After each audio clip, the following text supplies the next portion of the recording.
Hello and welcome to this special edition of Live, wrapping up the year of the goat.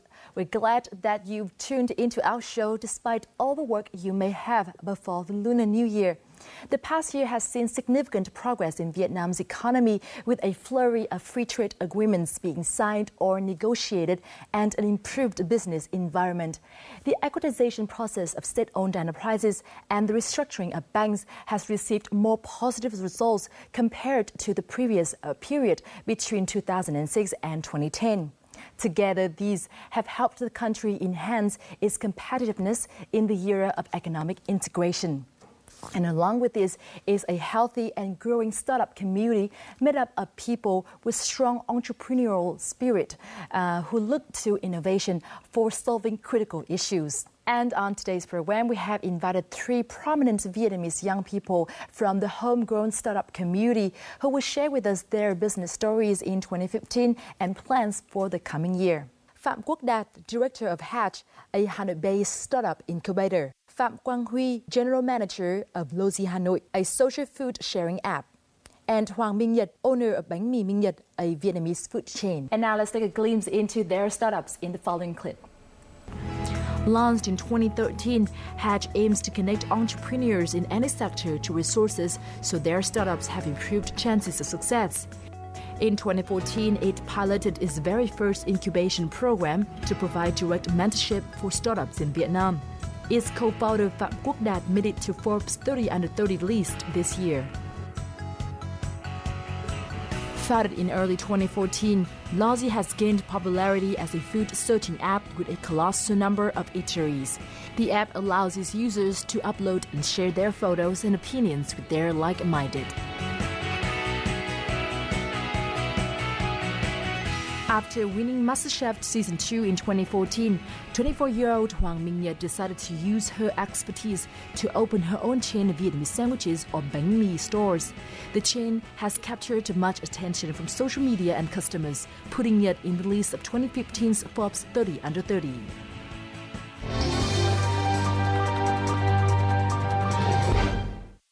Well, thank you very much for taking your time to be here with us in our show today. Thank you. And now let's start with Lozi. Last December, your startup received a 7-figure funding from Golden Gate Ventures and Design One Japan. And this is the dream of many startups.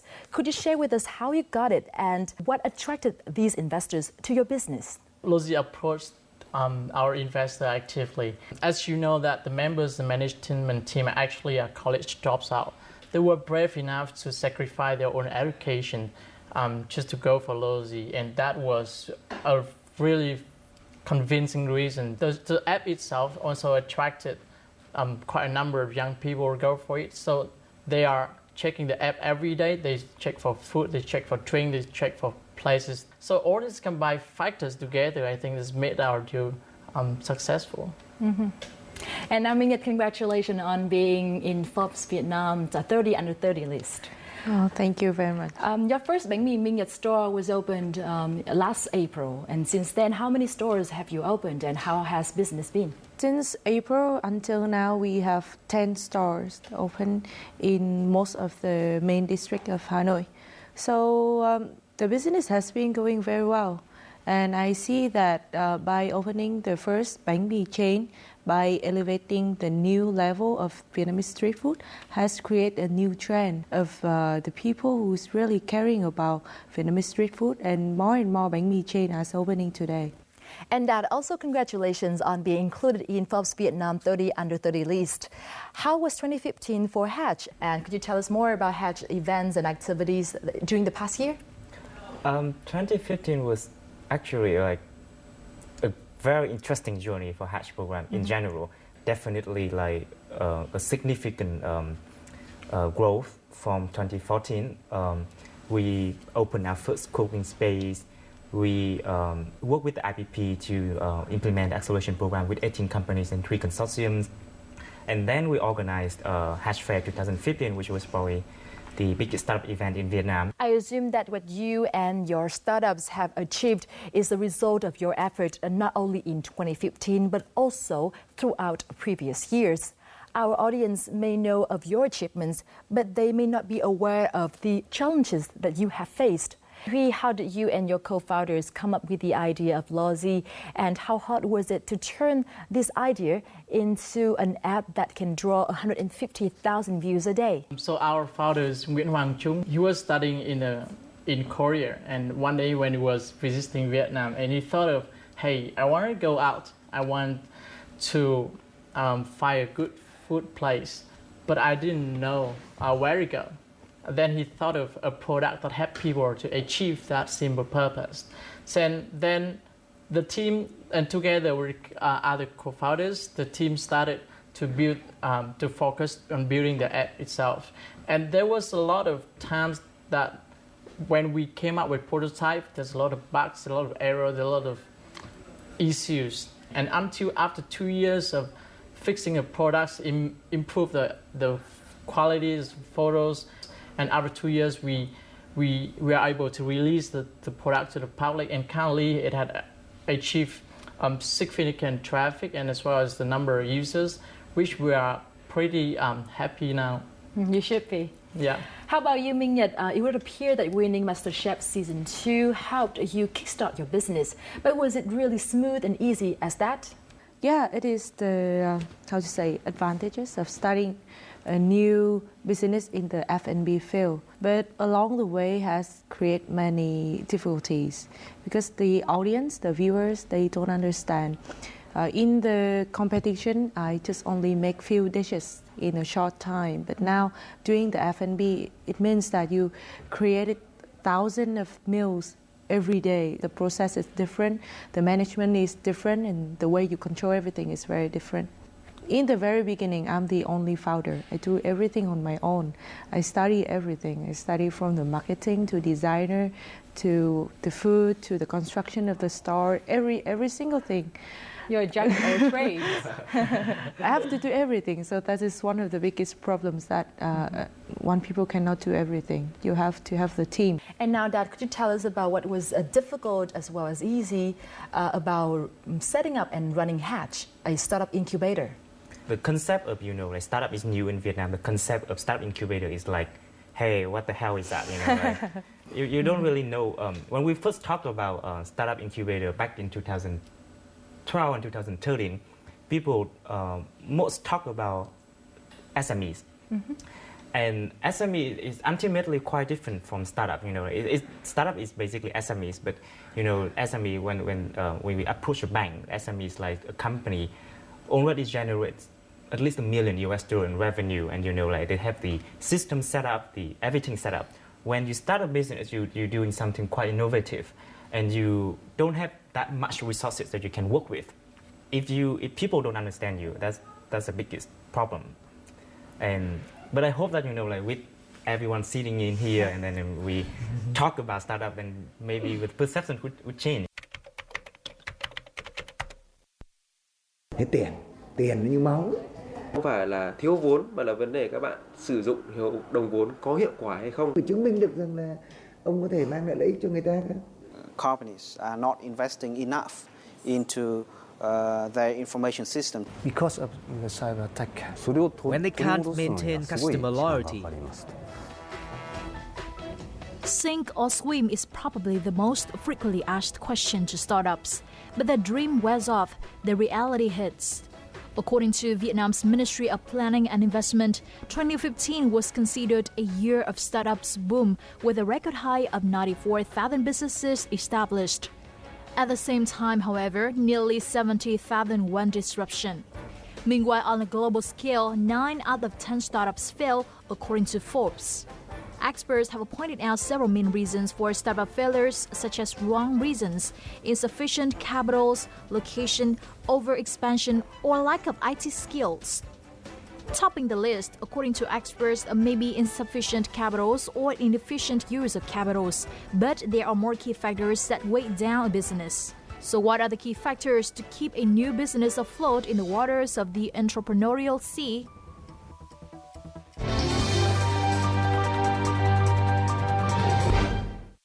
As a director of Hatch, you must have had a lot of opportunities to meet and to work with people in the startup community. In your opinion, what are the 3 most common challenges that startups often encounter? there's tons of difficulties, and I think like now or in the future in 10 years there would always be difficulties with starting a company. First of all, a lot of companies have a really good products, very strong product idea, but they don't have a team. Nhật does everything, that's fantastic, but like behind every successful company there's a team which is like supporting the company, which is implementing, executing ideas.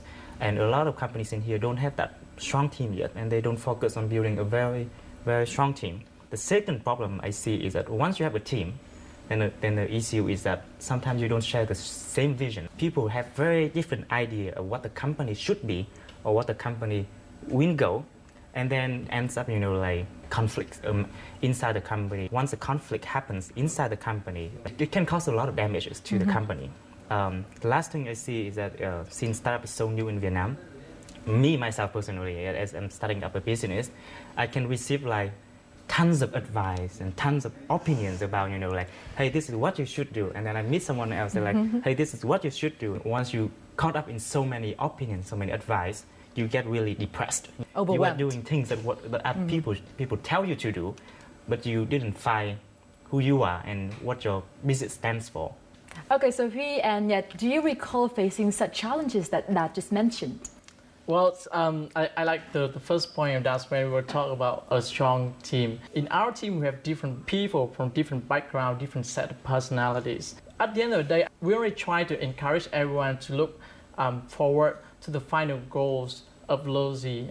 That is more important things. And sometimes people can put their egos aside so that they can have the really, I would say that, conducive discussions.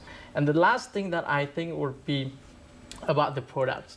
We can have lots of ideas to build different products for different people, but at the end of the day, we want to build a products that bring the values to people. Lozi right now has been building an app and a website as well, but we have to keep thinking about what the customers, our user values, and how we can add more values to them, and in order to improve the user experience. In my opinion, those factors are also the common thing that startup would like to think more about. And how about you? I think you have your own insight too, right? I think talking about difficulties is every day you can say, you can name tens or even hundreds of difficulties. But in my experience, the difficulties are there for us to pass. We have to pass the difficulties. Being on a startup, it means like you are in the middle of the river, you are on the boat.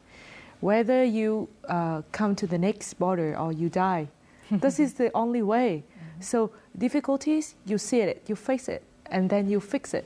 This is the only way. Talking about these brands, people often think about their products and the identity first, instead of similar products from their competitors. Meanwhile, it seems unrealistic when talking about branding for startups, as most startups are small-scale and even very small businesses. Value proposition and products are their first priority. However, branding is important as businesses grow. Branding là củng cố những cái giá trị cốt lõi đấy, và từ đó mới đưa ra những cái thông điệp và dùng những cái phương tiện truyền thông để mà đẩy cái thông điệp đấy đi. Hay liên tưởng đến cái nan hoa của bánh xe đạp ấy, cái giá trị cốt lõi ấy, thì luôn luôn là không đổi và nó xây dựng càng ngày càng vững chắc. Và những cái nan hoa này như là những cái kênh truyền thông và những cái thông điệp truyền thông, những cái thông điệp nó có thể khác nhau nhưng mà vẫn phải xoay quanh cái giá trị cốt lõi của doanh nghiệp. Many founders still often confuse the roles of branding, marketing, and PR in their business. That's why Anh Tú and his partner have founded a group of startup advisors. Here they sketch the business plans, oriented customers, and above all, build the brands. Startups are often strapped for cash, crunched for time, and slammed with responsibilities. Therefore, they need a particular kind of branding power. Đã qua rồi cái thời mà chúng ta tạo ra một cái sản phẩm tốt và để nó hữu xạ tự nhiên hương, và bây giờ là chúng ta là cái thời đại của rất nhiều thông tin bị lẫn lộn với nhau, nên là ai mà có thể tạo ra sự khác biệt và có thể đem cái giá trị thương hiệu đấy đến với tất cả mọi người được nhiều hơn, thì như vậy là cái tầm quan trọng của branding ở startup rất là to lớn.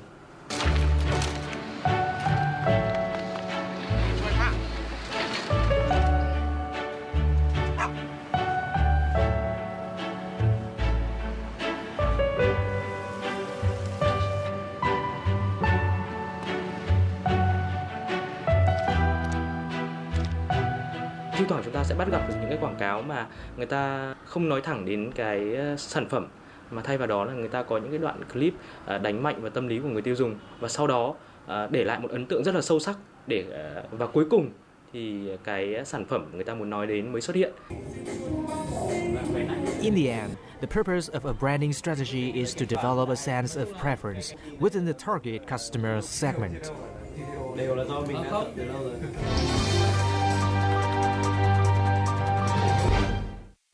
Branding is an important but often overlooked factor in boosting the reputation of startups in Vietnam.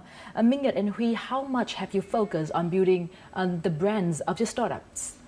So we're trying to maintain the brand that is friendly and to people, especially, for example, in social media, we have Facebook and Instagram, and people know about us through a character called Fat Cat, and that Fat Cat's always willing to listen to people, answers the questions, and also points them where the good food is and point them where the good drink and cafe places. Sometimes we also engage our partners to organize campaigns for people. So when the user participate in our campaigns, they can have an opportunity to play with our app and get a deeper understanding of how our products work and whether that is the good products or not. Then they will feedback to us. Minh Nhật also our partners in some of the...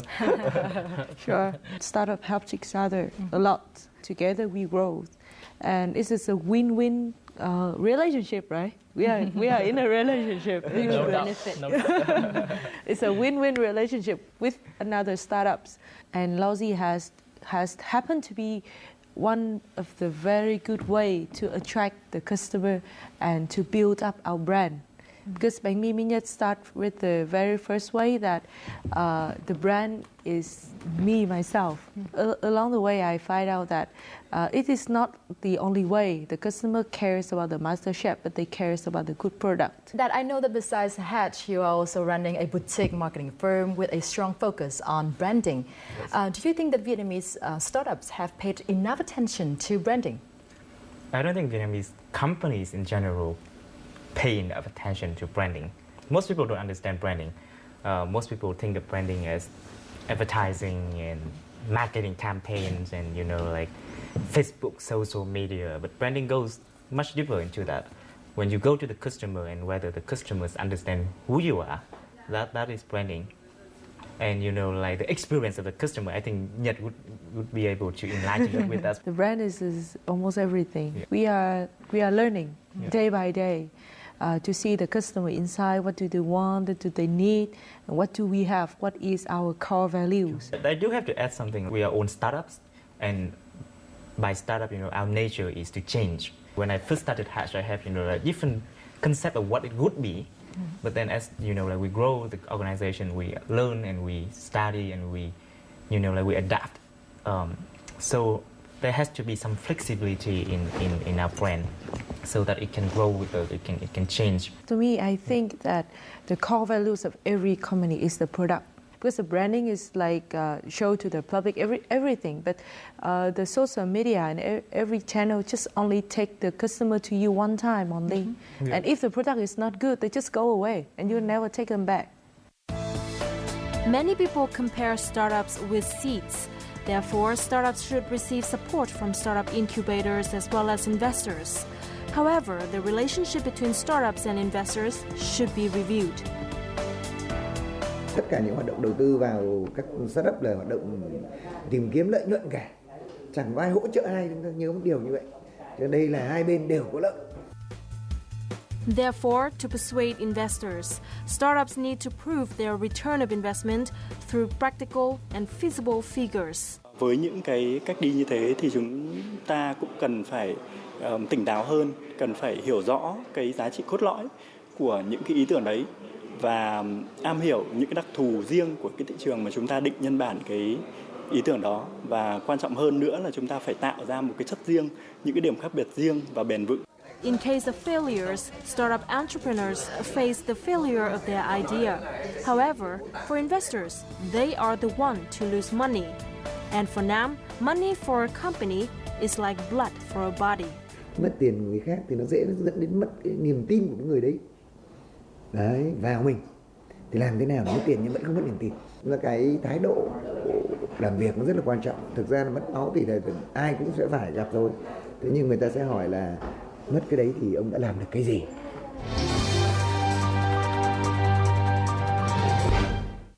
According to an official statistic, 9 out of every 10 startups fail. However, as outsiders, we hardly hear of any failures, or rather, we tend to pay more attention to startups winning these investments or getting these number of users or customers.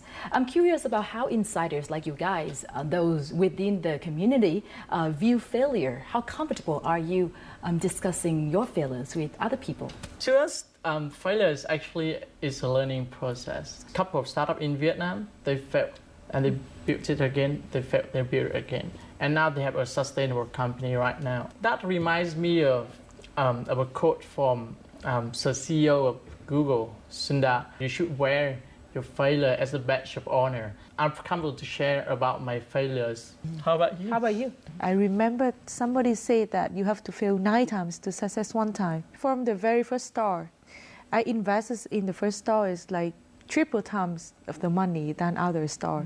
Because this is the first store, I know nothing. So I build something and I see that it doesn't fit. I put it out and build another thing. So it takes me around like a month to complete the new store and to invest on the machine. The table and the grill oven today, you see, it has been filled like 5 or 7 times already. I do it wrong way. I just put it back and invest on a new one and change all along the way, because in F&B we have to change to make the combination of the stuff for them to move from this apartment to another part easier. So it is very easy for me now. In a month I can open 3 or 4. If I have enough money, I can open 10. So what do you think about the roles of startups in an economy like Vietnam? The beauty of startup is that it's so flexible. Big organizations, like they're very slow. It's very difficult to change. It's very difficult to, implement anything because it's the whole organization is so big. It's starting to get, slower. While startup is it's so easy to do anything. Try and you can test. You can do things that big company can't do. Currently, we have 20 people in Hanoi and about 30 people in Ho Chi Minh City. So basically, we provide job opportunities for students, for young people who like to join and want to build the company. Big companies, getting a big company can be really challenging. They have multiple rounds, they have high standards. But for us, startups, sometimes we lower our standard a little bit so that people can feel comfortable that this is the environment where they can grow and experience. Another thing is startups like us can give an opportunities for people to build different skills. In a company like an MNC or something, you are going to put in the functions and you are going to operate in that function. But in startup, the process might not be established. The structure is not there. You have to build, you have to multitask, you have to deal with a lot of challenges that you never faced before or you never imagined that it exists before. So far we have discussed your achievements and your failures, and I would like to hear about your plans and hopes for your startups in this coming year. Let's start with that. For us, we trying a lot to become probably #1 startup incubator here in Vietnam. So we focus on 3 main activities. The first one is, of course, ecosystem building, community building. We want to reach more startups. And then we focus a little bit more on our incubation program, where we want to incubate about 100 companies in the next 3 to 5 years. We want to actually get them into, a process of commercializations. And we want to actually invest into those companies along with our co-investors that we're working together. For myself, I think for the own Bánh Mì Minh Nhật only. So in 2016, we target to reach 30 outlets in the whole Vietnam. In this year, I'm hoping to start another new concept of the restaurant, the dine-in type. It's not the restaurant that sells everything. The restaurant that only specify in one type of product. Only one restaurant that sells only one product is always better than the restaurant that's selling like 10 or 20 or 45 type of product. So this is the way that we will go. How about Lozi? Besides Hanoi and Ho Chi Minh City, we'll expand to other provinces that we think there is potential for our products to grow and really valuable to the users over there. And the second thing that we want to invest in our partners, well, like Minh Nhật, we already have the partnership, but we want to go deeper than that. And how deep we have to discuss. And maybe we'll talk to Hesh later when we have some ideas that we can work together as well. Well, best of luck to your future endeavors and plans for yourself and your startups in this coming year. And thank you very much for spending your time with us in our special edition of Beastline today. Thank you. Thank you. We have just listened to the plans for the Year of the Monkey of Hatch, Lozi and Bánh Mì Minh Nhật, three prominent Vietnamese young startups. How about you? What do you want to achieve in the coming year? Starting up a new business, finding a new job, or getting promoted? Whatever it is, we hope you best of luck and happiness throughout the year. Thank you very much for watching. As always, you can catch our show again at vtv4.vn or youtube.com/vtv4go. And from our team here in Hanoi, until next time.